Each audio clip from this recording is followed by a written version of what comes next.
पढ़ा।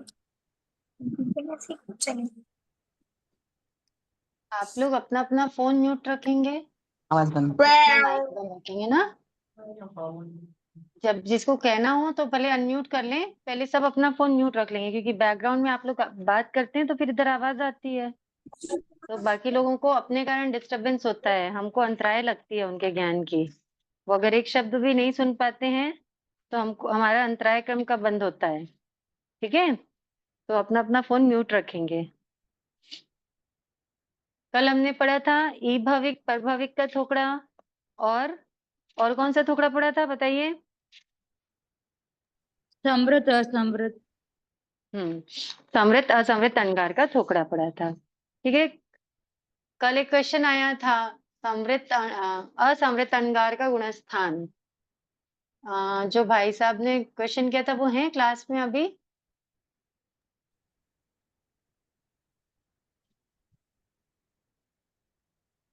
असमृत अंगार का गुणस्थान कौन सा होगा, ऐसा क्वेश्चन आया था कल। तो आप देखिए, असमृत अंगार का गुणस्थान ऐसा है कि असमृत दो तरह से होते हैं। एक तो होता है जो मूल गुण की विराधना करते हैं, ठीक है, और दूसरा होता है जो उत्तर गुणों की विराधना करते हैं। मूल गुण मतलब वही जो 5 महाव्रत हैं, है ना, वो अगर खंडित होते हैं या उनमें दोष लगता है तो वो मूल गुणों की विराधना होती है। तो अगर उसका प्रायश्चित नहीं किया, उसकी निंदा ग्रह नहीं की है, तो वो छठे गुणस्थान से नीचे गिर जाते हैं। ठीक है, असमृत अंगार। और जो उत्तर गुणों की विराधना करते हैं तो वो कदाचित छठे छठे गुणस्थान में भी रह सकते हैं और नीचे भी रह सकते हैं। तो ये बात को ध्यान में रखना है। लेकिन अगर मूल गुणों की विराधना हो रही है तो वो छठे गुणस्थान से पतित ही है, वो छठे गुणस्थान में नहीं रहेंगे। ठीक है, जय अब जिनेन्द्र आज साहब, हम जय जिनेन्द्र साहब। उत्तर गुण कौन कौन से होंगे? उत्तर गुण यानी जैसे 5 महाव्रत जो हैं, 5 महाव्रत के अलावा लाइक अब जैसे 52 अनाचार हो गए, है ना, ये और 5 क्वेश्चन समिति आया 3 है। गुप्ती। हाँ, जो भी साधु की चर्या के लिए जो भी चीजें जरूरी हैं वो मेन तो 5 महाव्रत, अगर क्योंकि मेन होता है 5 महाव्रत। 5 महाव्रत जहाँ पर खंडित हो रहे हैं या 5 महाव्रतों में दोष लग रहा है, तो उनकी विराधना अगर हो रही है और उसका प्रायश्चित अगर नहीं किया है तो वो गुणस्थान से पतित हो जाते हैं। और जो उत्तर गुण है तो कभी कभी क्या होता है, थोड़ी शिथिलता आती है, फिर स्थिरता आती है, फिर मतलब अपना मन स्थिर होता है, कभी विचलित होता है, कभी चंचल होता है, तो वो आगे पीछे होता रहता है। बोलते हैं ना कि साधु छठे और सातवें गुण स्थान में झूले की तरह झूलते रहते हैं। एक ये भी एक सुनने में आया है। तो वो क्या होता है, कभी जागरूकता है, कभी नहीं है, ऐसा हो जाता है। लेकिन मूल गुणों की प्रार्थना अगर कर दी तो फिर वो उनका गुणस्थान ही नहीं रहता है, फिर वो पतित होकर होकर कभी कभी पहले गुणस्थान तक भी चले जाते हैं। ठीक है सर। ठीक है सर।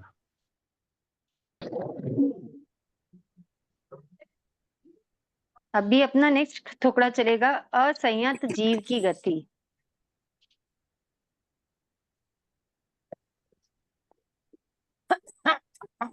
असंयत जीव की गति, असंयत जीव। असंयत जीव का मतलब क्या समझ रहे हैं, बताइए। चलिए, संयत असंयत क्या होता है? जो सही संयत असंयत, संयत किसे कहेंगे? संयत मतलब साधु। बताइए और बोलिए। जिन्होंने संयम असंयत, अंगीकार किए। जिन्होंने संयम अंगीकार किए। ठीक है, चलिए, मतलब हाँ, जिन्होंने संयम अंगीकार किए वो संयत हो गया, है ना। अभी अपन असंयत कह रहे हैं। तो संयत यानी साधु, जिन्होंने संयम अंगीकार नहीं किया है या जो असाधु है। ठीक है, संयम यानी यहाँ पे वो दीक्षा ही संयम नहीं है। ठीक है, एक बात को समझना, प्राणातिपात आदि जिन्होंने पापों का त्याग नहीं किया। असंयत का मतलब क्या हो गया, जिन्होंने जो अपने 18 पाप बताए हैं ना, 18 पाप सबको पता है, जिन्होंने पापों का त्याग करके व्रत धारण नहीं किया है, जिनकी तपों में कोई तल्लीनता नहीं है, विशेष रुचि नहीं है, ये इन सब जीवों को क्या बोलते हैं अपन? अविरत बोलते हैं। यानी जो अव्रत है ना, जो अव्रत हैं, जिन्होंने पहले जो पाप किए हुए हैं, उनकी निंदा करानी करी है। तो व्रती होना और संयमी होना, दोनों में कोई खास फर्क नहीं। यहाँ पे साधु यानी डायरेक्ट अपन सिर्फ दीक्षा ले लिया वही साधु की बात नहीं हो रही है। यहाँ पे असंयत यानी जो व्रती ही नहीं है, ठीक है, जिन्होंने व्रत ग्रहण नहीं किए हैं, जो संयम में स्थिर नहीं है, या जिन्होंने पहले जो पाप कर्म किए हैं उनकी निंदा करा नहीं की है, या आगे जो पाप हम क्या करते हैं, श्रावक पने में जब प्रवेश करते हैं तो सबसे पहला नियम क्या होता है श्रावक बनने के बाद, या श्रावक पने के लिए सबसे पहला नियम क्या है बताइए? श्रावक के लिए सम्यक तो जीवादिक 9 पदार्थ जाने। हाँ, ये तो नियम नहीं, मतलब ये तो ठीक है, ये उनकी क्वालिटी हो गई कि एक श्रावक के भी क्या क्या क्वालिटी होनी चाहिए, तो उसको वो सम्यकदर्शी होता है ना, वो जीवादि 9 पदार्थों का ज्ञाता होता है, ज्ञाता दृष्टा भाव होता है। लेकिन उसका नियम होता है कि एक श्रावक प्रश्न क्या होता होगा? नियम नियम अहिंसा को अपने छोड़ना। अपने पुराने पापों की आलोचना करना। एक व्रत जाओ 12 व्रत धारी, हाँ, एक व्रत ठीक है, अपन बोलते हैं ना, एक व्रत जाओ 12 व्रत धारी श्रावक, मतलब श्रावक को कम से कम एक और लगभग 12 जितने अपने व्रत हैं वो उनको धारण करना चाहिए, ठीक है, तभी व्रती होंगे, ठीक है। तो यहाँ पे क्या बता रहे हैं कि गौतम स्वामी भगवान से पूछते हैं, ये असंयत जीव का थोकड़ा है जो शतक एक उद्देशक एक का थोकड़ा है, ठीक है, भगवती सूत्र के शतक एक उद्देशक एक का, कि हे भगवान, असंयत, अविरत तथा अप्रतिहत प्रत्याख्यात पाप कर्मा, क्या कहा है गौतम स्वामी ने भगवान से? असंयत, है ना, असंयत,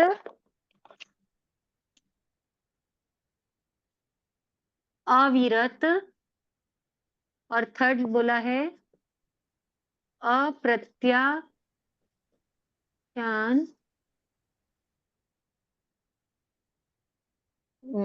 सॉरी असंयत, अविरत,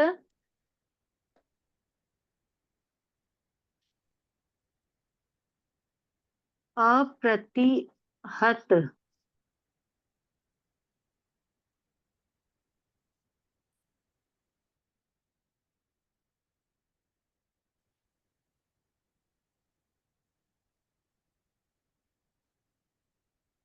प्रत्याख्यात पाप कर्मा,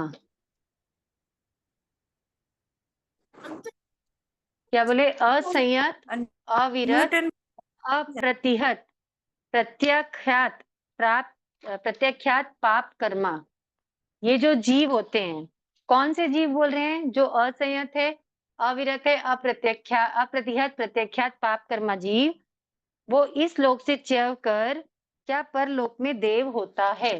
देखो लास्ट थोकड़े में हमने क्या पढ़ा था कि जो असमृत और समृत अंगार है ना, वो काल करके कहाँ जाते हैं, ठीक है, या वो क्या मतलब कैसे गति, क्या उनकी गति होती है, कैसे क्या करते हैं। अभी यहाँ पे अपन क्या पढ़ रहे हैं, जो अणगार की बात नहीं हो रही यहाँ पर, केवल यहाँ पे असंयत, अविरत, अप्रतिहत प्रत्याख्यात पाप कर्मा जीव, ये कौन है? असंयत जीव कौन है? जिन्होंने साधुपने को अंगीकार नहीं किया, मतलब जो साधु नहीं है, न द्रव्य से साधु है न भाव से साधु है, ठीक है, असंयत। अविरत, जो व्रत पचकान ग्रहण नहीं किए हैं, जिन्होंने पाप कर्मों का त्याग करके व्रतों को ग्रहण नहीं किया है, वो क्या हो गए? अविरत, ठीक है। अब थर्ड आता है अप्रतिहत प्रत्याख्यात पाप कर्मा। अप्रतिहत प्रत्याख्यात पाप कर्म मतलब जैसे मरने के पूर्व हम क्या करते हैं, जो भी थोड़ा बहुत भी जिनेश्वर भगवान के वाणी के प्रति श्रद्धा रखते हैं, उनको ये रहता है कि भाई अपना मरण क्या होना चाहिए? समाधि मरण होना चाहिए, लगता है ना कि हमको ऐसे ही नहीं जाना है, हमको संलिग्न संथारा करके मरण करना है। लेकिन कुछ जीव होते हैं जिनके ऐसे कुछ विचार नहीं होते हैं, वो मरने के पूर्व ना कोई व्रत पचकान करते हैं, ना त्याग करते हैं, कुछ नहीं करते हैं। तो जो व्रत पचकान तप त्याग के द्वारा जिन्होंने अपने कर्मों का क्या नहीं किया है, पाप कर्मों का नाश नहीं किया है, वो अप्रतिहत पाप कर्मा कहलाते हैं। समझना, मरने के पूर्व, ठीक है, जिन्होंने पाप कर्मों का अपना क्या नहीं किया, छोड़ा नहीं है, तो वो अप्रतिहत पाप कर्मा कहलाते हैं। और कुछ जीव ऐसे होते हैं जो मृत्यु काल आ गया, मृत्यु काल आ जाने पर भी पाप कर्मों का त्याग नहीं करते हैं, पापों का नाश नहीं करते हैं, उनको अप्रत्याख्यात पाप कर्मा कहते हैं। ये दो चीज मिला करके ये वर्ड बना है। क्या दो चीजें? एक तो होता है मृत्यु आने के पूर्व, जैसे अभी हमको नहीं पता है कि हमारी मृत्यु कब आएगी, तो एक डर रहता है कि भाई जितने हमको कितने सारे पाप हैं जो लोग के हमको लगते जा रहे हैं, पूरे लोक में जितने पाप हो रहे हैं, जब तक कि हमने व्रत पचकान नहीं ग्रहण किए, तो सारे पापों का घमासान जो हो रहा है वो हमको उसका क्या लगता है, पाप लगता है, उसकी क्रिया लगती है, उसका पाप लगता है।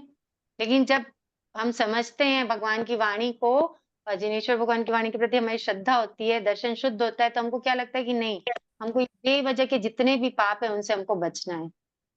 एक व्रत जाओ 12 व्रत धारी, एक व्रत से लेकर 12 व्रत में हम क्या करते हैं? आप सभी के 12 व्रत ग्रहण किए हुए हैं? यहाँ पे जितने लोग प्रेजेंट हैं, कितने लोगों के 12 व्रत ग्रहण नहीं किए हुए हैं, बताइए। हाँ हाँ, सर। अगर किसी के नहीं किए हुए हैं तो वो जरूर से 12 व्रत ग्रहण करें सबसे पहले, क्योंकि इतनी सारी चीजें हैं, इतने सारे पाप हो रहे हैं संसार पूरे लोक में जिसकी लिमिट नहीं है। और जब तक कि हम अपनी सीमा नहीं बांधेंगे, जब तक कि हम व्रतों को ग्रहण नहीं करेंगे, अपनी मर्यादा नहीं करेंगे, तब तक कि सारे पापों के हम भागीदार रहते हैं। हमारे अकाउंट में सारे पाप जुड़ते जाते हैं, जुड़ते जाते हैं, जुड़ते जाते हैं। ठीक है, तो मृत्यु काल के पूर्व जिसने पापों का त्याग नहीं किया है ना, पापों का नाश नहीं किया, पापों का त्याग नहीं किया है, वो क्या होता है, अप्रतिहत पाप कर्मा होता है। ठीक है, और मृत्यु आ जाने पर, मृत्यु आ जाने पर का मतलब होता है कि जैसे समझ में आता है मरण काल समीप है, बहुत कम लोगों को समझ में आता है, लेकिन अगर किसी को समझ भी आ रहा है और उसने नहीं किया है, ऐसा अवसर मिलना भी बहुत बड़ी बात होती है कि हाँ मृत्यु काल समीप है, अब हम त्याग पचकान कर लें। ठीक है, अब हम संथारा ग्रहण कर लें। ये वाला भी जिसको नसीब होता है वो बहुत किस्मत वाले समझो आप। तो अगर उसके बाद भी नहीं करते हैं तो उसको अप्रत्याख्यात पाप कर्म कहते हैं। तो ये पूरे को मिला करके मतलब जीवन उपरांत, मतलब पूरे जीवन भर में जिसने पाप कर्मों का नाश नहीं किया है उसको क्या कहते हैं, अप्रतिहत प्रत्याख्यात पाप कर्म। तो ऐसे जो जीव होते हैं उन जीवों के बारे में गौतम स्वामी भगवान महावीर स्वामी से पूछते हैं कि हे भगवान, क्या ऐसे जीव इस लोक से च्यव करके परलोक में देव होते हैं क्या? तो भगवान कहते हैं गौतम, कोई जीव देव होता है और कोई जीव देव नहीं होता। क्या फरमा रहे हैं? देखो यहाँ पर सीधी सीधी बात है, सबसे पहले ये समझना, संयत भी नहीं है वो, है ना, वो साधु नहीं है, वो अविरत है यानी व्रती भी नहीं है, और उसने अपने पाप कर्मों को क्या नहीं किया है, रोका भी नहीं है, नाश भी नहीं किया है। उसके बाद अगर वो जीव कोई काल करके, क्या कोई जीव देव हो सकता है? तो भगवान फरमाते कोई जीव देव होता है और कोई नहीं होता है। अब अपने को क्वेश्चन नहीं आता कि वह ऐसे जीव देव कैसे होते हैं, बताइए, ऐसे जीव देव हो सकते हैं क्या? दिमाग में क्वेश्चन आता है कि ऐसे जीव कैसे देव हो सकते हैं। सेम क्वेश्चन भगवान गौतम स्वामी के माइंड में भी आया। वो पूछते भगवान, इस लोक से च्यव कर कोई जीव देव होता है और कोई जीव देव नहीं होता है, इसका क्या कारण है? वो फिर पूछते हैं कि भगवान अगर आप ऐसा फरमा रहे हैं तो ऐसा सही होगा, लेकिन इसका कारण बताइए कि इसका क्या कारण है कि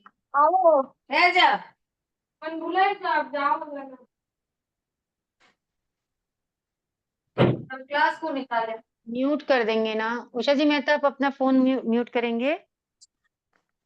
तो वो कहते हैं इसका क्या कारण है कि कोई जीव देव होते हैं और कोई जीव देव नहीं होते हैं। तो भगवान फरमाते हैं गौतम, जो जीव ग्राम आकर, नगर, ग्राम यानी गांव में, है ना, जो अपने ग्राम जहाँ पे अपन के आश्रय रूप स्थान होते हैं उनको ग्राम कहते हैं। गांव, आकर यानी खदान, खदानों को आकर कहते हैं। नगर मतलब ऐसा कहते हैं जहां पर पहले टैक्स नहीं लगता था उनको नगर कहते थे। सारी जगह लगभग रहने के स्थान ही है। निगम, राजधानी, खेत, करबट, इस तरह से यावत सन्निवेश, सन्निवेश यानी उपनगर, ठीक है। सन्निवेश आदि स्थानों में जो जीव अकाम भूख प्यास, अकाम ब्रह्मचर्य, अकाम सर्दी गर्मी डांस मच्छर स्नान पसीना जल मैल से होने वाले परिदाह से थोड़े या लंबे समय तक अपनी आत्मा को क्लेशित करते हैं। पॉइंट टू बी नोटेड कि अकाम भूख, अकाम प्यास, अकाम, अब अकाम से क्या समझते हैं बताइए। अकाम भूख अकाम प्यास क्या होती है? अकाम मतलब मजबूरी में आगे वो- बढ़कर पचकाड़ने की है, मजबूरी में हमें भूख प्यास सहन करनी पड़ रही है। वो बहुत समझ अच्छा पूर्वक जवाब नहीं है। करते, समझ के समझ अनुसार पूर्वक नहीं नहीं होता है, मजबूरी में करते हैं। मतलब या तो उनको वो भोग भोगने की परमिशन नहीं है, ठीक है, या उपलब्धि नहीं है ना, और फिर वो उसका क्या कर रहे हैं, त्याग कर रहे हैं। त्याग कर रहे हैं इन सेंस उनको मिल ही नहीं रहे खाने के लिए और वो क्या हो रहे हैं, भूखे रह रहे हैं, ठीक है। तो ये जो मजबूरी में जो किया जाता है, जो मोक्ष प्राप्ति की अभिलाषा के लिए नहीं किया जाता है, जो निर्जरा की भावना से नहीं किया जाता है, जो त्याग, वो क्या होता है, अकाम होता है, ठीक है। एक समझ पूर्वक किसी चीज का त्याग करना, उसकी फैसिलिटी होते हुए भी उसको छोड़ना, वो होता है सकाम, क्योंकि वहां पे भावना क्या रहती है, कर्मों के क्षय करने की भावना रहती है। वहां पे निर्जरा की भावना रहती है कि मुझे, मैं सहन करूंगा तो मेरे कर्म क्या होंगे, ढीले होंगे, क्षय होंगे, क्षीण होंगे। ये सोच के जो काम किया जाता है वो होता है सकाम, और जहाँ पे मजबूरी में किया जाता है वो क्या होता है, अकाम, ठीक है। तो जहाँ जो जीव अकाम भूख प्यास, अकाम ब्रह्मचर्य, अकाम सर्दी गर्मी डांस मच्छर आदि इनको जो सहन करता है, तो वो वो जीव जो है वो ऐसे सहन करके थोड़े या लंबे समय तक के, कभी थोड़े समय तक के, कभी लंबे समय तक के अपनी आत्मा को क्लेशित करते हैं, ठीक है। और मृत्यु के समय मरकर वानयंतर देवलोकों के किसी देवलोक में देव रूप में उत्पन्न होते हैं। यहाँ देवलोक में तो उत्पन्न हो रहे हैं, लेकिन कौन से देवलोक में उत्पन्न हो रहे हैं, वानव्यंतर देवलोक में। समझ में आ रहा है? ये जो जीव होते हैं, जैसे जो मिथ्या दृष्टि जीव होते हैं, ठीक है, दो तरह के जीव होते हैं, सम्यक दृष्टि और मिथ्या दृष्टि। सम्यक दृष्टि जीव मतलब क्या हुआ, सही समझ, बोलिए जिनवाणी बताइए। में जो श्रद्धा रखने वाले हैं वो सम्यक जिनवाणी दृष्टि। में, बहुत बहुत बहुत सही जवाब आपका, कि जो जिनवाणी के प्रति श्रद्धा रखते हैं, जो सुदेव सुगुरु सुधर्म को ही देवगुरु धर्म मानते हैं, उनके प्रति श्रद्धा रखते हैं, उनकी आस्था रखते हैं, वो होते हैं सम्यक दृष्टि जीव, जिनकी समझ शुद्ध होती है, सही समझ होती है ना। और मिथ्या दृष्टि जीव जो इसके विपरीत मानते हैं, है ना, जो इसके विपरीत सही मानते हैं, वो होते हैं मिथ्या दृष्टि जीव। अच्छा देखो, पूरा पूरा खेल किसका होता है, पूरा पूरा खेल होता है पात्र का। लाइक जैसे हमारा जहन है या जो हमारा मन है ना, हमारी आत्मा क्या एक्सेप्ट करती है, जिनवाणी को अगर सही मानती है, और जो जिनवाणी के विपरीत है उसको गलत मानती है। जिनवाणी को सही मानना ही सम्यक दृष्टि अपन बोल देते हैं, लेकिन यहाँ पर अपने को इस बात का ध्यान रखना पड़ेगा कि जिनवाणी को सही मानने के साथ साथ जो जिनवाणी के विरुद्ध है उसको गलत भी मानना है, तब वो सही सम्यक दृष्टि है। वरना आज की डेट में क्या होता है, जिनवाणी को तो सही मानते हैं और साथ साथ में पैरेलल में दूसरी चीजें भी चलती जाती हैं, दूसरी चीजों को भी सही मान करके करते जाते हैं। एम आई राइट? यहाँ पे बैठे कितने सारे लोग होंगे जो इन चीजों को या तो खुद से फील किए होंगे या दूसरों को देख के ये चीज फील हुई होगी कि हाँ, जिनवाणी के प्रति तो श्रद्धा है ही है, लेकिन दूसरी चीजों के प्रति भी उतनी ही श्रद्धा या उतना ही क्या बोलना चाहिए, चाम है, उतनी ही लगन है। होता है ऐसा? जी हाँ। तो यहाँ पे ये ध्यान रखना है, अपन ये सोच लेंगे कि हम वो भी कर रहे हैं, ये भी कर रहे हैं, हम सम्यक दृष्टि हैं, तो दैट इज नॉट पॉसिबल। भी कर्म ठीक है? कर्मता पे कैसे विश्वास करें? कहीं ना कहीं कर्म थोड़े से ऊपर नीचे होते ही अपन भी डिगमिगा जाते हैं। तो कर्म तो आपको टेस्ट लेने के लिए ही आते हैं, सम्यक दृष्टि का। कर्म आपके आ रहे हैं और आप अगर सम्यक दृष्टि हैं तो आपको डगमगाना नहीं है, क्योंकि समझ- सम्यक दृष्टि जीव की पहचान क्या है ये बताइए। जब कर्म उदय में आएगा तो सम्यक दृष्टि जीव क्या करेगा? तो यही एक्सेप्ट करना समता चाहिए। रखेगा, उसे तो अपने कर्म समझ के मानेगा। समता रखेगा। हाँ। समता रखेगा, वो समता तभी रखेगा जब वो अपने कर्म समझ के मानेगा कि ये जो भी हो रहा है मेरे साथ, ये किसका किया हुआ है? खुद के किया हुआ। ये मैंने खुद स्वयं ही का किया हुआ है ना? मैंने स्वयं ने किया हुआ है, इसलिए ये मेरे उदय में आ रहा है, इसलिए ये मुझे भोगना है। तो जब ये ध्यान में रखेगा जीव, तो फिर वो डगमगाएगा क्या? बट वो एस्केप होने की कोशिश करते हैं ना अपन, मतलब जल्दी से जल्दी बाहर निकले और समाधि में आए, सुख मिले अपने को। तो इसके लिए रास्ता कौन सा शॉर्टकट है वो देखने के लिए कोशिश करते रहते हैं ना। शॉर्टकट में जाओगे तो फिर वापस वो कर्म उदय में आएगा। शॉर्टकट में जाओगे तो वो कर्म अभी उपशम हो जाएगा, फिर बाद में उदय में आएगा, आज अपने को साता मिल जब रही तक क्षय नहीं होगा। हाँ, आज अपने को साता मिल रही वही देखते हैं ना, कल क्या होगा वो कौन देख रहा है? तो सम्यक दृष्टि होंगे तो ऐसा नहीं देखेंगे ना। वही तो सम्यक दृष्टि की पहचान है कि आज अपना जो कर्म उदय में आया है, सम्यक दृष्टि जीव एक्चुअल बोला जाए ना, जो सम्यक दृष्टि जीव रहेगा तो वो, मतलब जितना मुझे समझ में आता है कि जब कर्म उदय में आएगा ना तो वो खुश होगा। ठीक है, मेरा कर्जा है जो उतरते जा रहा है। जैसे अपन लोन लेकर रखते हैं संसार में, तो जब लोन अपना चुकता है या जब उतरते जाता है तो हम खुश होते हैं कि दुखी होते हैं? खुश होते हैं। भार भार हल्का होता है तो अपन खुश होते हैं ना। तो हाँ। सम्यक दृष्टि जीव तो कर्मों को भारी मान के चलेगा, क्योंकि सम्यक दृष्टि जीव का लक्ष्य क्या है? कर्म नहीं कर्म काटना। कर्म काटना है, ठीक है ना? उसका कर्म काटना उसका लक्ष्य है। कर्म उदय में आएगा तब तो वो कर्मों को काटेगा। कर्मों को उदय में लाने के लिए वो उदीरना भी करेगा, ठीक है? तब करेगा कि मेरे कर्म उदय में आए। जो कर्म जिन कर्मों की उदीरना हो सकती है उनकी उदीरना करेगा, कि उसको जल्दी से जल्दी कर्ज मुक्त होना है, उसको जल्दी से जल्दी कर्मों से मुक्त होना है, उसको सिद्ध बुद्ध मुक्त बनना है। तो इसलिए सम्यक दृष्टि जीव शॉर्टकट नहीं खोजेगा, सही समझ होगी। वो अपने जो कर्म उदय में आए हैं उनको कोशिश कर, हालांकि इतना इजी नहीं होता है। बोलना इजी है कि समभाव से सहन करना है, सब कुछ करना है। उस टाइम पे समभाव रखना सबसे टफ टास्क होता है, लेकिन रखना पड़ेगा, मतलब रखेगा बार बार बार बार। हमारी दृष्टि परिवर्तित होती है ना? ऐसा नहीं कि हमको सम्यक दृष्टि आ गई एक बार तो जाएगी नहीं, क्योंकि क्षायिक समकित नहीं है अभी। हम कई बार सम्यक दृष्टि मतलब सम्यक से पतित भी होते हैं, फिर वापस सम्यक में आते हैं, फिर पतित होते हैं, लेकिन वापस अपने आप को वो क्या करता है, खींच के ले आता है सम्यक दृष्टि जीव कि नहीं, ये चीज, ये जो कर्म उदय में आए हैं वो किसके हैं? मेरे ही किए हुए हैं, और इसको मुझे ही भोगना है।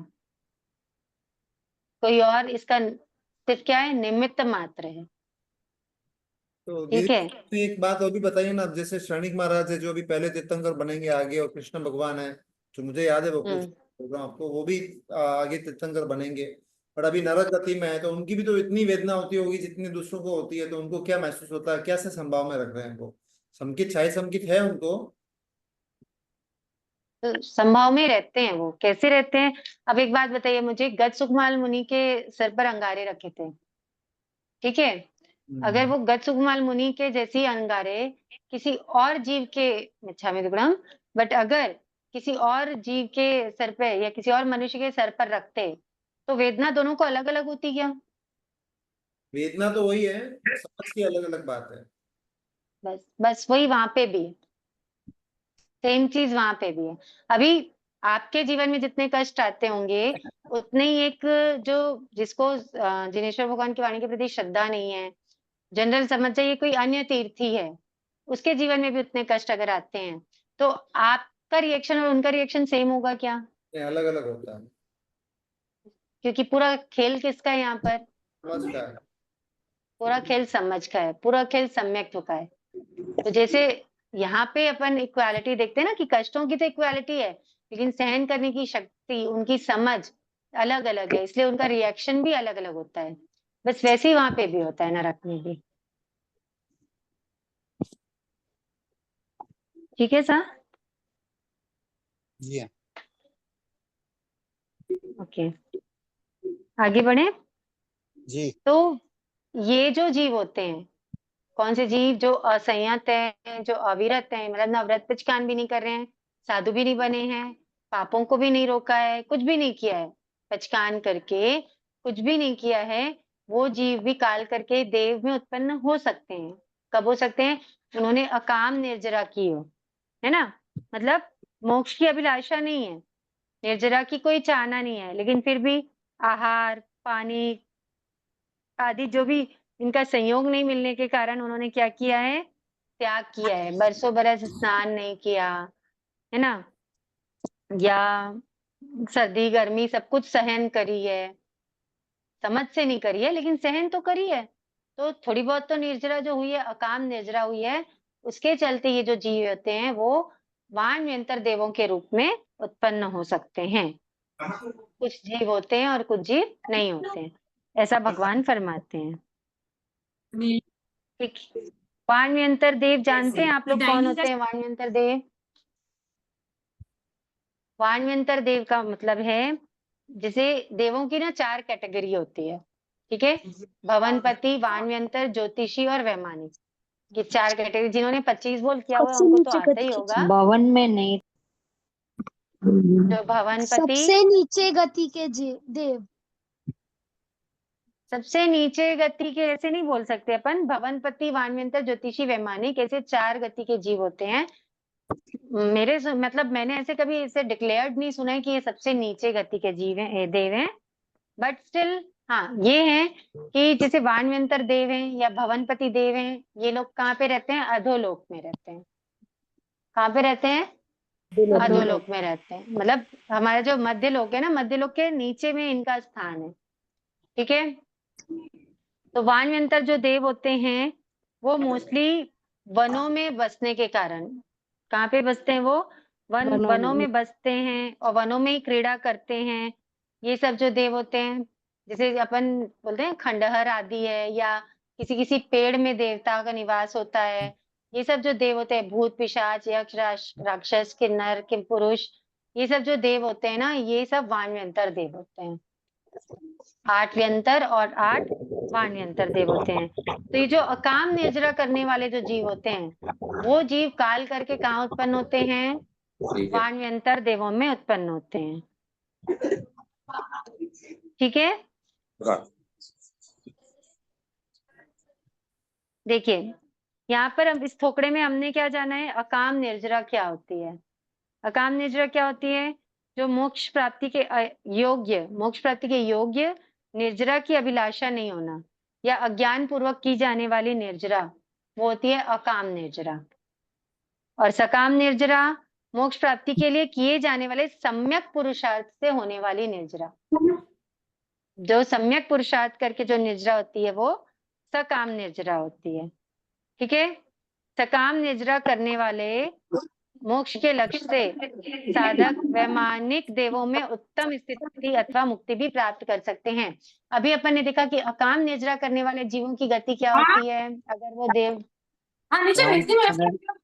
वाणव्यंतर में पैदा होता है। एक बार म्यूट कर देंगे, जिसकी भी आवाज आ रही है भैया म्यूट करेंगे। जो अकाम निर्जरा करने वाले जो जीव हैं वो अगर देव गति में जाते हैं तो वो कहाँ पर उत्पन्न होते हैं? वाणव्यंतर देवों में। बहुत सही। और सकाम निर्जरा करने वाले, जो सकाम निर्जरा करते हैं, सकाम निर्जरा करने वाले कौन होते हैं? सम्यक दृष्टि। सम्यक जो दृष्टि तो सम्यक होते हैं, पुरुषार्थ से मोक्ष प्राप्ति के लिए एफर्ट्स करते हैं। हाँ, तो वो कौन करते हैं? साधु और श्रावक। साधु और श्रावक करते हैं। बहुत अच्छा जवाब था। सम्यक पुरुषार्थ कौन करते हैं? या तो श्रावक करेगा या साधु करेगा। तो ये जब काल करते तो ये कहाँ उत्पन्न होते हैं? वैमानिक देव। देवगति में ही उत्पन्न होते हैं, और देवगति में वैमानिक देवों में ही उत्पन्न होते हैं। ठीक है।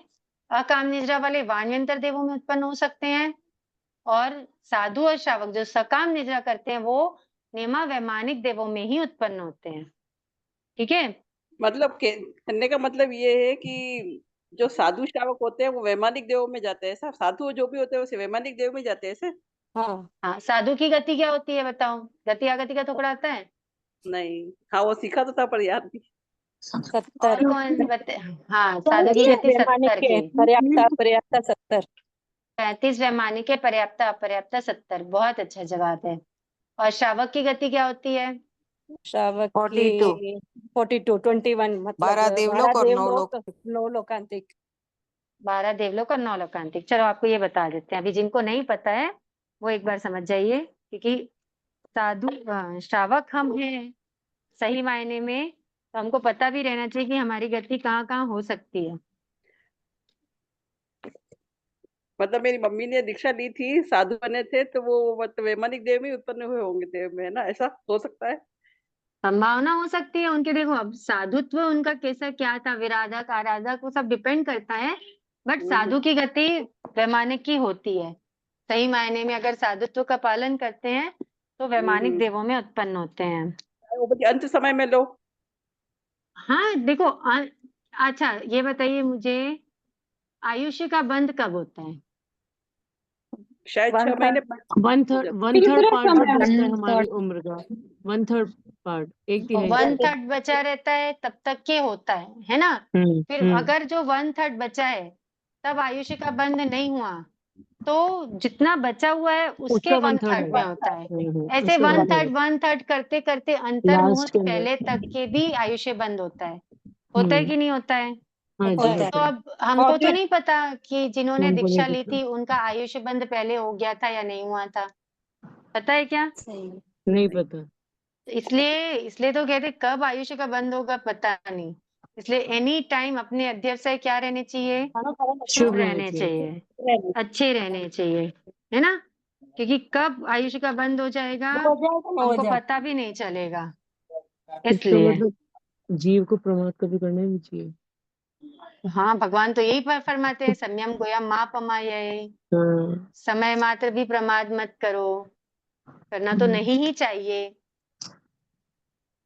देखिए वैमानिक देव कौन से होते हैं? 12 देवलोक, 12 देवलोक, ठीक है, 9 लोकांतिक, 9 लोकांतिक, 9 ग्रह, 5 अवतार विमान। 9 लोकांतिक,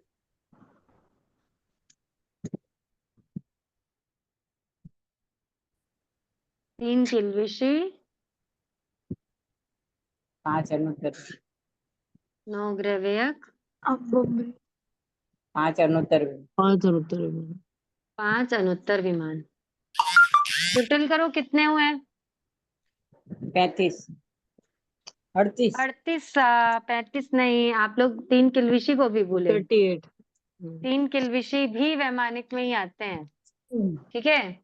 12 देवलोक, 9 लोकांतिक, 3 किल्बिषी, 9 ग्रहव्यक और 5 अनुत्तर विमान, ये होते हैं वैमानिक देव। ठीक है। भवनपति देव होते हैं 25, ये भी हम बता ही देते हैं। 10 और 15 परमाधामी 25। भवनपति होते हैं 25। ठीक है। ये जो 25 भवनपति हैं, ये 10 भवनपति प्लस 15 परमाधामी मिला करके 25 भवनपति कहलाते हैं। ठीक है। वाण्यंतर 26, 16 वाण्यंतर और 10 रिम्भक। ठीक है। 10 रिम्भक और 16 वाण्यंतर। 16 में से भी 8 व्यंतर, 8 वाण्यंतर ऐसे होते हैं, है ना? फिर ज्योतिषी 10 ज्योतिषी कितने होते हैं? 10 ठीक है, 5 चर और 5 अच्छा अचर, ये मिला करके 10 ज्योतिषी और 38 वैमानिक। कितने हुए टोटल? 25 26 51, 51 और 10 61, 61 और 38 99, 99 टोटल 99 देव होते हैं। ठीक है, इसमें से जो भवनपति देव होते हैं, भवनपति देव कहाँ पे रहते हैं? तो वो अधोलोक में रहते हैं। पहली नरक के जो नरकावास हैं, हाँ, वहाँ के जो अंतर रहते हैं, वहाँ पे पाथड़ों में नरकावास होते हैं और आत्रों में इनके भवन होते हैं। ठीक है, वानयंत्र देव वो पहली नरक से ऊपर वाले हिस्से में रहते हैं, जो अपन जहाँ पे रहते हैं। नीचे पहली नरक जो स्टार्ट हो रही है, उसके बीच में जो हिस्सा है, उस जगह पे वानयंत्र देवों का निवास स्थान है।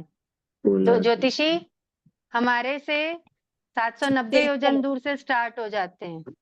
ठीक है, ज्योतिषी देव, और फिर उसके ऊपर आते हैं वैमानिक देव। तो जो वैमानिक देव हैं, वो जो ये जो देव हैं, जो हम सोचते हैं ना, इन देवताओं के सुख या जो एक कल्पना जो होती है या जो देखा जाता है लगभग सीरियल्स में या कोई बुक्स वगैरह में, देवी देवताओं की फोटोज वगैरह जो देखते हैं, तो वो जो एक कल्पना है ना, जिसको हम कल्पना बस कर सकते हैं, हमने देखा तो नहीं अभी, तो वो जो है वो ये वैमानिक देव है, समझ जाइए। ठीक है, इनके जो सुख होते ये हैं, जो शिव जी पार्वती जी, ये किस कैटेगरी में आते होंगे जो लोक में लोग मानते हैं?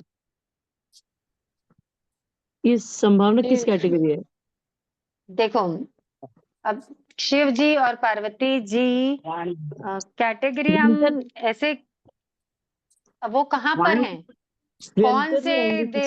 कौन से देवलोक में है, मतलब कौन से जगह पे है, भवनपति में है, वानयंत्र में है, जो ज्योतिषी तो नहीं है, वैमानिक में कहाँ पर है, अपन नहीं समझ सकते उसको। अच्छा, ठीक है, लेकिन ये है कि ये जो हैं, ये जितने भी देव हैं, ये सारे देव सम्यक दृष्टि जीवों से लो कैटेगरी में है। ये सारे देव, मतलब सम्यक दृष्टि है ना, हम श्रावक और साधु से वो क्या है, लो कैटेगरी, उनका जो स्टेटस है वो लो है। ये जो देवता होते हैं, इनमें जो सम्यक दृष्टि देव होते हैं, वो साधु और श्रावकों को नमन करते हैं, वो उनकी शरण में रहना चाहते हैं, वो उनकी क्या बोलना चाहिए, सेवा करते हैं। अच्छे श्रावक होते हैं, उनकी सेवा करते हैं। अच्छे साधु होते हैं, जो भगवान की वाणी के अनुरूप चलते हैं, उनकी सेवा में वो हाजिर रहते हैं। ये जो देव होते हैं वो धन्य बोलते हैं। वो देव सोचते हैं, वो हम हर पल ये सोचते हैं कि कब हमारा ये देवगति का आयुष्य पूरा हो, कब मैं मनुष्य बनूं, कब मैं दीक्षा लूं, कब मैं अपने जीवन का कल्याण करूं। क्योंकि उनका सम्यक दर्शन बहुत है, जो वहां पे सम्यक दृष्टि है, वो इन चीजों की वैल्यू को समझते हैं, क्योंकि वो जानते हैं कि उन्होंने जो पूर्व में धर्म किया, उन्होंने जो पूर्व में आराधना की, उसके फलस्वरूप वो कहाँ पर गए, देवगति में गए। उन्होंने जो श्रावकत्व या साधुत्व का पालन किया, उसके फलस्वरूप वो देवगति में उत्पन्न हुए हैं, तो उनको वैल्यू पता है। और हम लोगों को जो ये अमूल्य रत्न प्राप्त हुआ है ना, मनुष्य जन्म का, हम लोगों को उसकी वैल्यू नहीं पता है। ये देव तरसते हैं मनुष्य बनने के लिए, ये देव तरसते हैं मनुष्य बन करके व्रतों को पालन करने के लिए, व्रतों की आराधना करने के लिए, और हम लोग उससे क्या है, मिल गया है, उसकी हम वैल्यू नहीं कर पा रहे हैं। एक ना ये बाण में अंतर का बताना है, वो जो हम कहते हैं समभूमि से 900 योजन नीचे। अब मेरे दिमाग में नहीं आ रहा वो बाण में अंतर कहाँ पे रह रहे हैं, वो 100 योजन ऊपर छोड़ा नीचे, तो वो मध्य लोक में नहीं आ गया, वो क्या था? देखिए बता रही हूँ मैं आपको क्या होता है। हाँ, जैसे हम लोग जो रहते हैं 800 में रहते हैं ना, 800 एक सेकेंड, 100 ऊपर 100 नीचे छोड़ते हैं जो। हाँ बता रही हूँ, ये लोक है, ठीक है, लोक के बीचों बीच क्या है, मध्य लोक है ना, ऊपर ऊर्ध्वलोक और नीचे अधोलोक। जो मध्य लोक है, समतल भूमि जो है, समभूमि जिसको हम कहते हैं, समभूमि से यहाँ 900 योजन ऊपर और 900 योजन नीचे तक के मध्य लोक मानते हैं, तिरछा लोक मानते हैं। ठीक है, ये नहीं, 1800 आपकी योजन का ना तिरछा फोटो लोक अठारह होता सौ है। यूजन आपकी एक फोटो सेकंड, ये बार बार ना वो हो रही है, मतलब कोई और आ जाती है, मतलब किस कुछ। कोई कुछ बोलता होगा तो उसका नाम आ जाता होगा। हाँ हाँ, वो जरा लगातार आपका ही दिखे, वो ऐसा कर लो। भैया स्पॉटलाइट कर दीजिए मेरे उसको वीडियो को। नहीं, एक्चुअली होस्ट को म्यूट करना चाहिए दूसरों को, तभी वो नहीं होगा। बाकी सबको फोर्स म्यूट कर दो। भैया आप हैं क्लास में? दीदी आपको मैंने दीदी मैंने टैप आपको करो। होस्ट कर दिया है, आप अपने आप को कर दीजिए ना, मैं नहीं कर पा रहा था। ओके ठीक, आप लोग अपना फोन म्यूट रखेंगे, मैं आपको ये बताती हूँ। ठीक है, ये थोड़ा सा लेकिन ना विषयांतर हो जाएगा, और जो बिगनर्स हैं उनको टफ मत लगे। थोड़ा मैं शॉर्ट में बता देती हूँ आप लोगों को, जिनको नए लोगों को टफ लगेगा तो दिमाग आप एकदम एकदम ज्यादा मत लगाइएगा, हम इसको आगे और समझेंगे, लेकिन थोड़ा मोटा मोटी आपको भी नॉलेज हो जाएगा, इससे बता देती हूँ।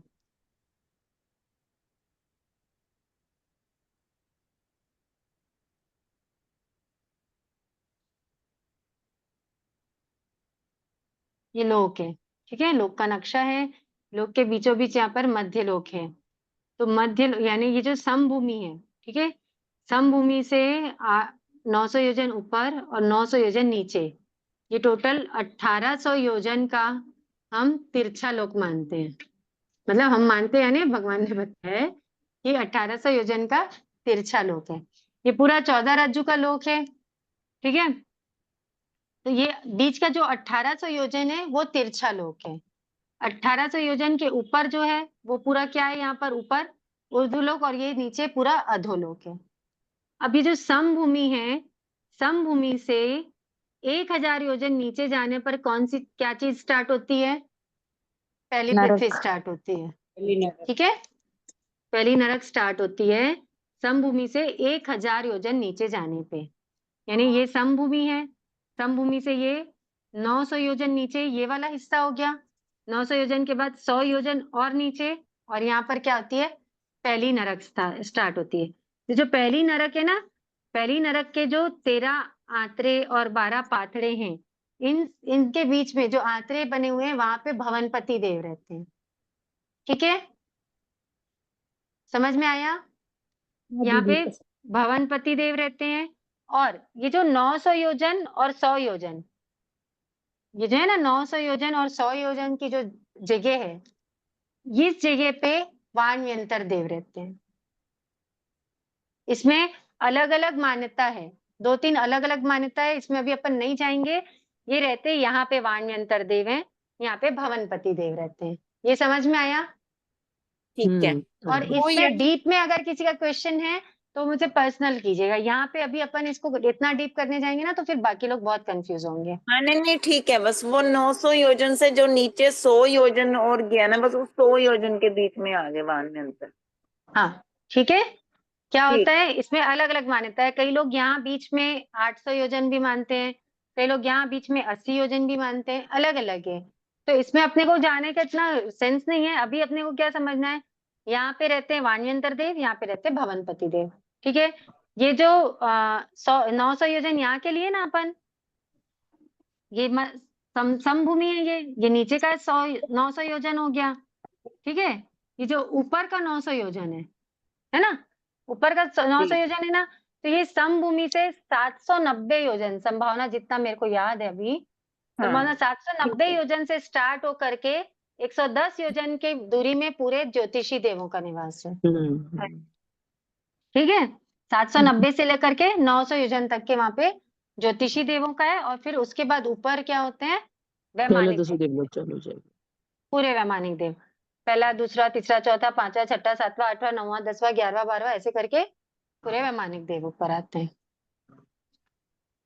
ठीक है, हाँ जी। तो ये जो भवनपति देव होते हैं, इनमें जो परमाधामी देव होते हैं वो तीसरी नरक के जो नारकी होते हैं, तीसरी नरक के न्यायक होते हैं, तीसरी नरक तक के, उनको क्या करते हैं? प्रताड़ना देते हैं, उनको तकलीफ देते हैं, उनको प्रताड़ित करते हैं। ये जो 15 परमाधामी देव होते हैं, मत क्या माँ, सॉरी, गैस बढ़ जाएगा तुम्हें।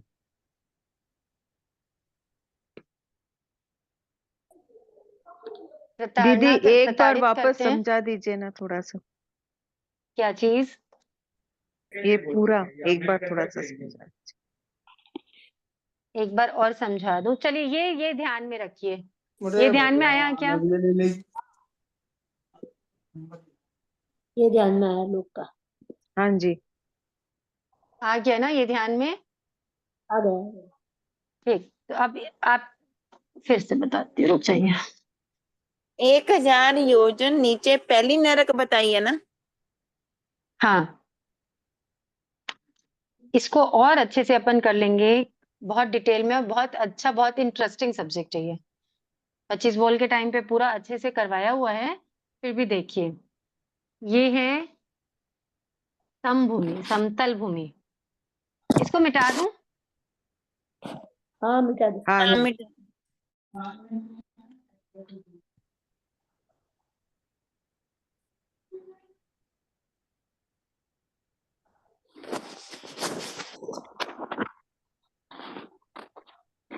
ये समतल भूमि, ठीक है। हम क्या पढ़े? समतल भूमि से 900 योजन नीचे और 900 योजन ऊपर तक के, ये पूरा क्या है? तिरछालोक। तिरछालोक, ठीक है। ये हिस्सा है 900 योजन का, और ये हिस्सा है 900 योजन का। ध्यान में आ रहा है? ये 900 योजन नीचे, 900 योजन ऊपर। अब 900 योजन के बाद 100 योजन और छोड़ के, मतलब समतल भूमि से टोटल 1000 योजन नीचे क्या स्टार्ट होती है? रत्न प्रभा पृथ्वी, ठीक है। पहली नरक यानी रत्न प्रभा पृथ्वी। ये 1000 योजन नीचे जाने के बाद पहली नरक स्टार्ट होती है। इतना क्लियर हुआ? ये जो 900 योजन है और 100 योजन है, इनको मिला करके यहाँ पे वानव्यंतर और वानव्यंतर, 8 व्यंतर 8 वानव्यंतर, ऐसे करके 16 वानव्यंतर होते हैं।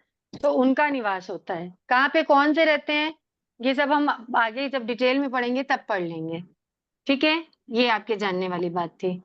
सेकंड, ये जो समतल भूमि है, ये समतल भूमि है। समतल भूमि से 790 योजन ऊपर जाएंगे तो कितना योजन?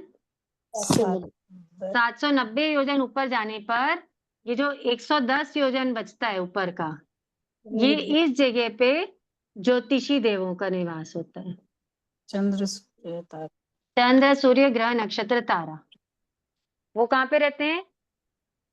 790 से के ऊपर हाँ, 790 ये तिरछालोक 790 से लेकर के, हाँ, इसलिए ये भी तिरछा लोक में आते हैं। इनका जब अपन क्षेत्र पढ़ेंगे ना कि ज्योतिषी देव कौन से क्षेत्र में रहते हैं, तो वो तिरछा लोक में रहते हैं।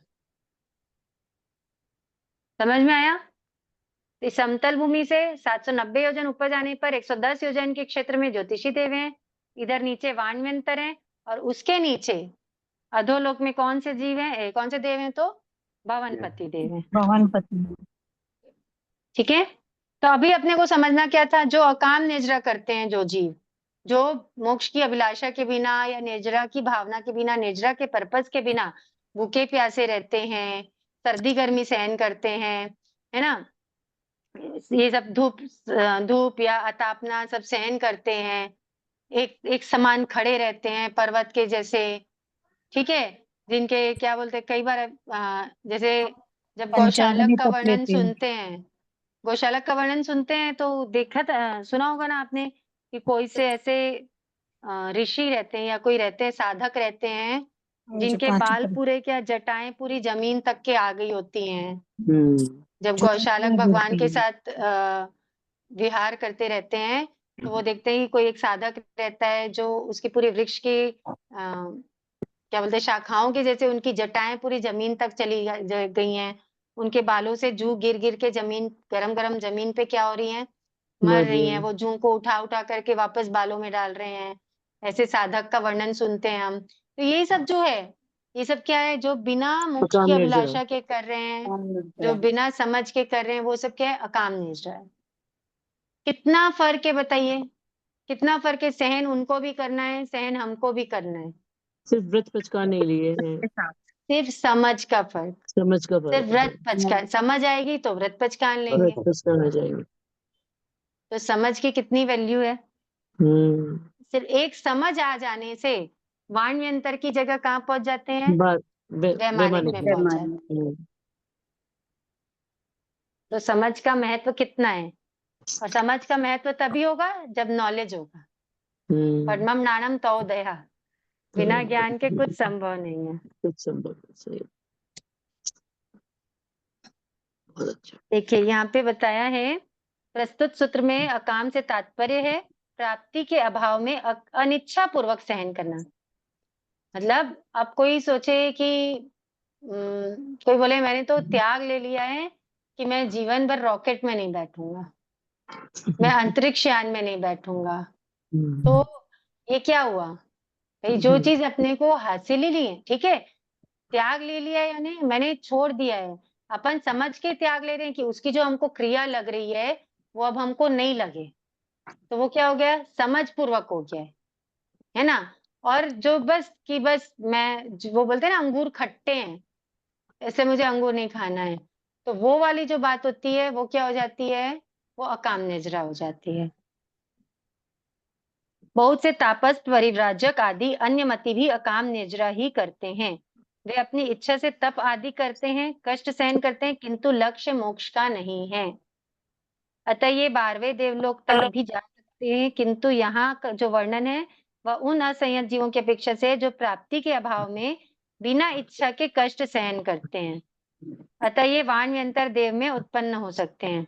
वाणव्यंतर देवों का दूसरे देवों की अपेक्षा सुख व स्थिति दोनों ही हीन है।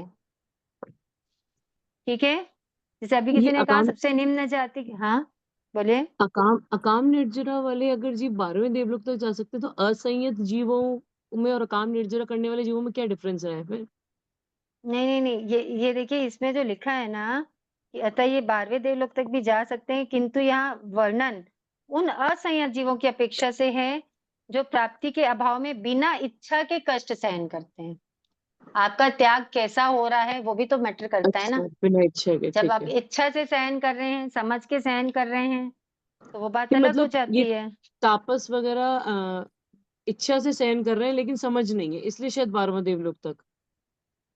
समझ नहीं मतलब इनकी सही समझ नहीं, सम्यक समझ नहीं। हाँ, सम्यक समझ नहीं है। हाँ, वो 12वें देवलोक तक तो क्या होता होगा, जो अत्यंत करुणाशील होते होंगे, जिनके अध्यवसाय बहुत शुभ रहते होंगे, ठीक है, अच्छी लेशा में रहते होंगे, धर्म ध्यान शुक्ल ध्यान में रहते होंगे, तो वैसे समय में एक दो जीव की अपेक्षा भी वो चीज हो जाती है ना।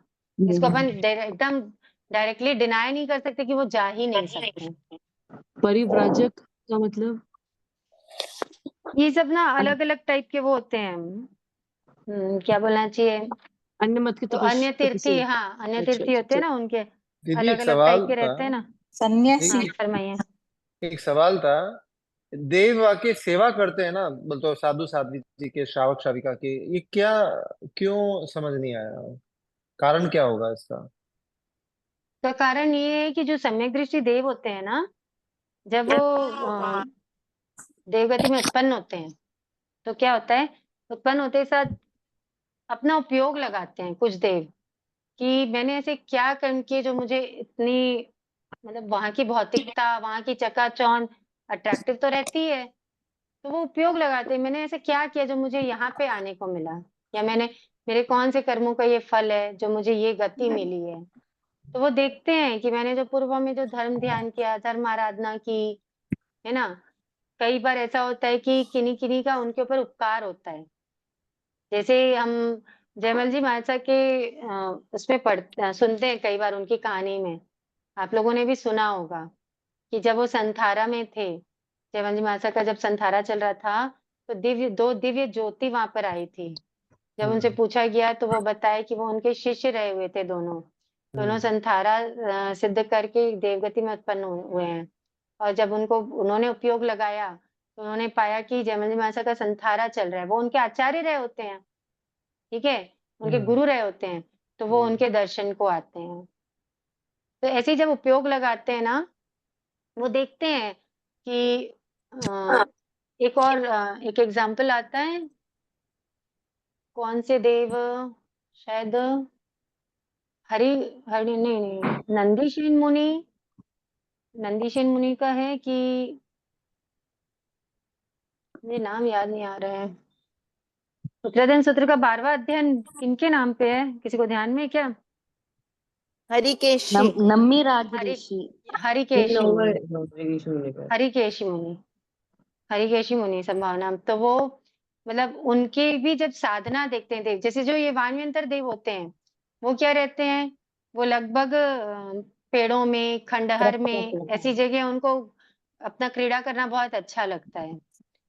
तो जब देखते कई बार, जैसे पहले जो साधक होते थे वो लगभग पेड़ों के नीचे साधना करते थे, है ना? तो जब देखते थे वो कि ये साधु इतने उत्तम क्रिया वाले हैं, इतना अच्छा इनका साधुत्व है, सब है, तो वो देख के अच्छे अच्छे जो पिशाच भूत आदि जाति के भी जो देव रहते हैं ना, वो भी उनसे प्रभावित हो जाते हैं, वो उनकी सेवा में रहने लग जाते, ऐसे होता। मतलब जैसे अगर वो हरिकेशी साधु की मुनि कोई, हाँ, वो अगर कोई साधु की कोई अशातना करता है, कुछ करता है, तो वो उनको सहन नहीं होता, वो उनको फिर परेशान करते, ऐसे होता। तो ये होता है क्योंकि वो ना सम्यक्त्व का महत्व समझते हैं, कई सम्यक दृष्टि जीव, कई उनके साधुत्व से प्रभावित हो जाते हैं। जो सम्यक्त्व का महत्व समझते हैं वो सेवा में रहते हैं। और भी ऐसे मुझे तो ज्यादा ना एग्जाम्पल्स याद नहीं रहते हैं, लेकिन दृष्टांत आप लोगों ने सुने ही होंगे, कई बार प्रवचन में मास्टर फरमाते हैं, या बड़ी साधु वंदना के कई उसमें भी आते हैं कि कौन कौन से जीवों के या कौन कौन से साधु के सेवा में देव रहे हुए हैं, ऐसा। कौटिल्य प्रतिबोध्या केवल ज्ञानोदय। या लंबे का मीनिंग क्या है? इसका या लंबे, थोड़े या लंबे? थोड़े या लंबे, हाँ, मतलब जो कम समय के लिए या ज्यादा समय के लिए, लंबे यानी ज्यादा समय। ठीक है गुरु। वो या लंबे एक साथ दे दिया है ना, इसलिए आपको कंफ्यूजन हो रहा है, हाँ है ना? ये हाँ हाँ, या लंबे ऐसा लिखा हुआ है ना, इसको आप ऐसा कर लीजिए, थोड़े या लंबे। ठीक है गुरु। या लंबे यानी थोड़े समय के लिए या लंबे समय के लिए, जो ये सर्दी गर्मी भूख प्यास अस्नान मच्छर पसीना ये सब चीज सहन कर रहे हैं, वो चाहे थोड़े समय के लिए कर रहे हो या लंबे समय के लिए कर रहे हो। ठीक है गुरु जी, ठीक है ना? धन्यवाद। जय जिनेन्द्र। जय जिनेन्द्र गुरु जी, बहुत बहुत धन्यवाद गुरु जी, आभार, बहुत धन्यवाद। गुरुजी मत बोलिए मुझे। गुरुनी जी बोल नहीं देते करवा हैं, रहे हैं अब। गुरुनी जी बोल देते गुरु नहीं, अरे रुचि बोलिए, मैं रुचि ठीक हूँ। जय जिनेन्द्र। चले जय जिनेन्द्र। जय जिनेन्द्र। समझ में जय आ गया था जिनेन्द्र। ये? बहुत आभार, हाँ हाँ बहुत समझ में अच्छा। आया, अच्छा लगा बहुत। आप सबका बहुत बहुत आभार। रुचि जी एक चीज पूछूं? फरमाइए सर। बहुत अच्छा सिखाया बोली आपने। आपने आपने बताया कि हाँ गौतम स्वामी को भगवान ने बोला कि इन असंयत अविरत वालों में से कुछ मोक्ष में जाते हैं और कुछ मोक्ष में नहीं जाते हैं, इसका मोक्ष क्या नहीं, है? देवलोक में। देवलोक में जी जाते हैं, इसका क्या फंडा है? मतलब कुछ क्यों इसका नहीं ये जाते फंडा हैं, है कुछ कि क्यों चले जाते हैं? हाँ, कुछ इसलिए है, देखिए जो असंयत है अविरत है ना, जो अप्रतिहत प्रत्याख्यात पाप कर्मा है, जो ये जीव हैं, उसमें सारे के सारे अकाम निजरा नहीं कर रहे हैं ना, कुछ हैं जो अकाम निजरा कर रहे हैं, और ओके जो अकाम निजरा नहीं कर रहे हैं, तो जो नहीं कर रहे हैं वो कैसे जाएंगे? ओके और कुछ उसमें भी कुछ होंगे जो अकाम निद्रा भी कर रहे हैं, उनके अध्यवसाय बड़े शुद्ध हैं, उनके बड़े शुभ अध्यवसाय हैं, तो वो ऊपर भी जा सकते हैं। जैसे हमने अभी पढ़ा कि 12वें देवलोक तक भी उत्पन्न हो सकते हैं, राइट, पढ़ा ना हमने ऐसा। इसलिए क्या है, कभी भी जो चीज होती है ना, समुच्चय के भाषा में बोली जाती है, कि कुछ ये भी हो सकते, कुछ वो भी हो सकते हैं। अपन वहाँ पे नियम की भाषा से नहीं फरमा रहे हैं भगवान कि ये वहां ही जाते हैं। जैसे आराधक साधु के लिए बताया है भगवान ने कि जो आराधक साधु होंगे, जो साधुत्व का सही पालन करेंगे, वो कहाँ जाएंगे? वो 35 वैमानिक की उनकी गति रहेगी। जो हम 38 वैमानिक पढ़े थे ना, 38 पढ़े थे ना इधर पे, जो पूरे 12 देवलोक, 9 लोकांतिक, 9 ग्रहवयक, 3 किल्विषी, 5 अनुत्तर विमान, तो उसमें से 3 किल्विषी को छोड़ करके, 3 किल्विषी छोड़ करके बाकी पूरे 35 जो वैमानिक देव हैं वहां पे जा सकते हैं साधु। श्रावक होते हैं वो 12 देवलोक और 9 लोकांतिक, वहां तक के जा सकते हैं, 3 किल्विषी में नहीं जाएंगे। तो ऐसे रहता है वो वहां पे। पता है जैसे केवली है तो वो मोक्ष में ही जाएंगे, नेमा है। लेकिन यहाँ पे क्या है, इनकी सबकी अलग अलग कैटेगरी हो सकती है। किसी की निर्जरा कितनी है, किसी की निर्जरा कितनी है, किसी की निर्जरा कितनी है, किसी के अध्यवसाय कैसे हैं, कौन से ध्यान में, कौन सी लेशा में किया, उस पर डिपेंड करता है। तो मतलब मेरा कहना पूछने का मतलब है कि जो अकाम निर्जरा वाले हैं वो नहीं जाएंगे देवलोक में। अकाम निर्जरा वाले देवलोक में जाएंगे। वो कहाँ जाएंगे। तक जाएंगे? सिर्फ वाणव्यंतर देवों में जाएंगे। अच्छा। जो ये अकाम निर्जरा कर रहे हैं, जो बिना इच्छा के, जी बिना इच्छा के जो सहन कर रहे हैं ना, जी वो 12वें वाणव्यंतर तक ही जाएंगे। और ओके जो इच्छा से या मोक्ष प्राप्ति की अभिलाषा से सहन कर रहे हैं, जो सकाम निद्रा कर रहे हैं, सकाम वो वाले तो वैमानिक में जाए, वो जी वैमानिक में जाएंगे सकाम वाले। और ये जो राइट बिना इच्छा के सहन कर रहे हैं वो वाणव्यंतर देव में जाएंगे। कहलाते वो भी देव हैं, लेकिन कैटेगरी होती है अलग। राइट जैसे अपने वैमानिक मनुष्य और गति में वाण। कैटेगरी होती है ना, जी वैसे ही देवगति में भी कैटेगरी होती है अलग अलग। राइट। ठीक है बहुत सर? बहुत आभार। सर बहुत बहुत धन्यवाद। बहुत धन्यवाद बहुत सर, आभार आप धन्यवाद। सबका। खमत कामना सा। धन्यवाद। धन्यवाद जय सा। जिनेन्द्र सा। धन्यवाद सर। जय जिनेन्द्र।